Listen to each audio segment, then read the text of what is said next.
The Ural Mountains, ancient and unyielding, have long stood as a natural divide between Europe and Asia. These rugged, snow-drenched peaks are steeped in mystery, their icy slopes whispering tales of the past.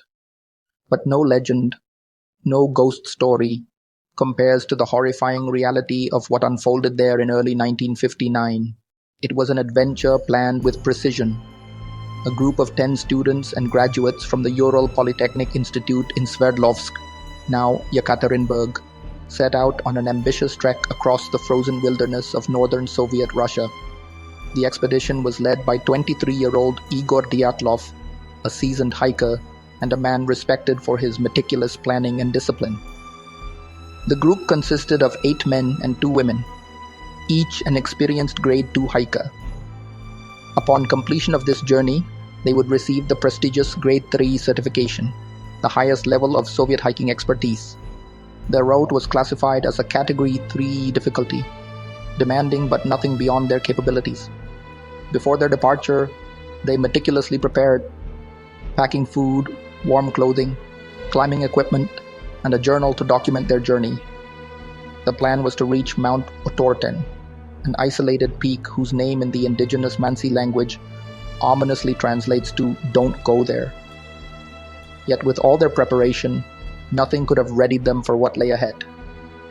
On January 23, 1959, the group boarded a train bound for Ivdel, the last major settlement before their trek into the wild. Their spirits were high, laughter filled the air, and photos from the trip showed them smiling, full of excitement. From Ivdel, they traveled to the small village of Vijay, the last inhabited place, before the desolate mountains swallowed them whole. Here, they spent their final night indoors, sleeping in a warm guest house before venturing into the bitter cold. Their journey officially began on January 27th. They skied through the dense forests, gradually making their way toward the icy heights. But the following day, January 28th, one of their group members, Yuri Yudin, fell ill and was forced to turn back. It was a twist of fate that would save his life.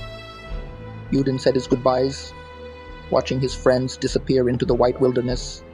He would never see them again. The remaining 9 trekkers pressed on, cutting through the thick snow, documenting their progress in their diaries and cameras.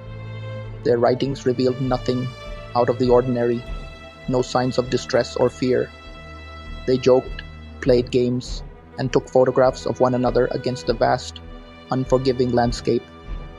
On February 1st, they reached the slopes of Kolatsiakol, a mountain known to the local Mansi people as the Mountain of the Dead. The group decided to set up camp here, though they were only about 10 kilometers from their intended destination.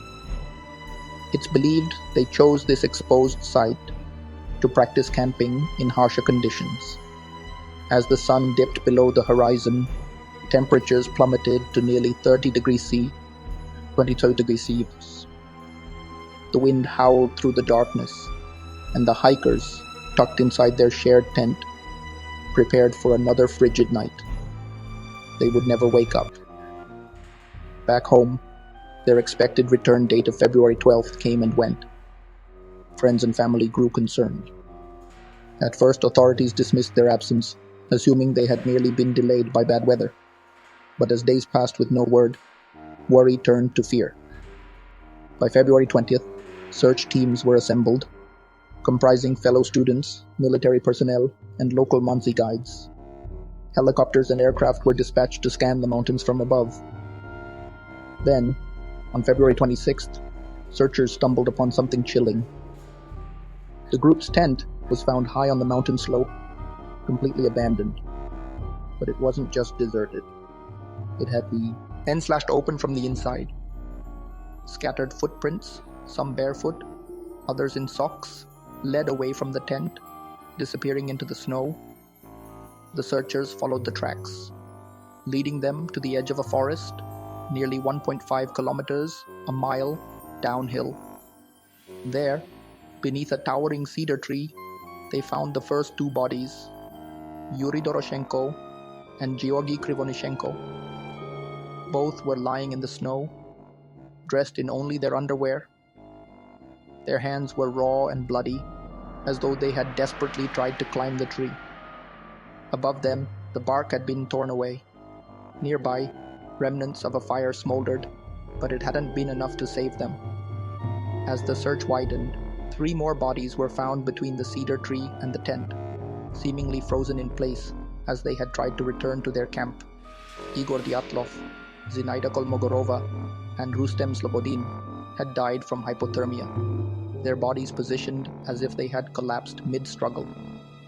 The remaining 4 were missing. For 2 more months, their fate remained unknown. Then, in early May, as the snow began to melt, the rest of the bodies were discovered in a ravine nearly 75 meters, 250 feet, from the tree, buried beneath 4 meters of snow. It was their injuries that turned tragedy into horror. Unlike the others, these bodies showed extreme internal injuries. Investigators found no signs of struggle, no weapons, and no obvious explanation. The Soviet government concluded that an unspecified, compelling natural force was to blame. The case was swiftly closed, and all files were classified. Avalanche theory. A sudden slab avalanche forced them to flee, causing injuries consistent with massive pressure. Infrasound panic. Low-frequency sound waves caused by strong winds induced uncontrollable fear, making them flee irrationally. Military involvement. Some speculate they accidentally witnessed secret Soviet weapons testing and were silenced. Paranormal or extraterrestrial activity. Unexplained radiation found on some of their clothing. Strange lights seen in the sky. Could they have encountered something unnatural? In 2019, Russian authorities reopened the case, and in 2020, they concluded the cause was an avalanche. However, many researchers remain skeptical. To this day, the mystery endures. Why did they cut their way out of the tent? Why did some die from exposure, while others suffered fatal injuries?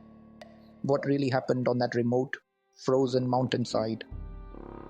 The Dyatlov Pass incident remains one of the most chilling and unsolved cases in modern history.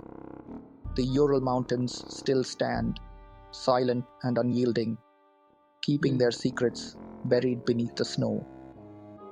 Perhaps one day, the truth will be uncovered. Or perhaps some mysteries are never meant to be solved.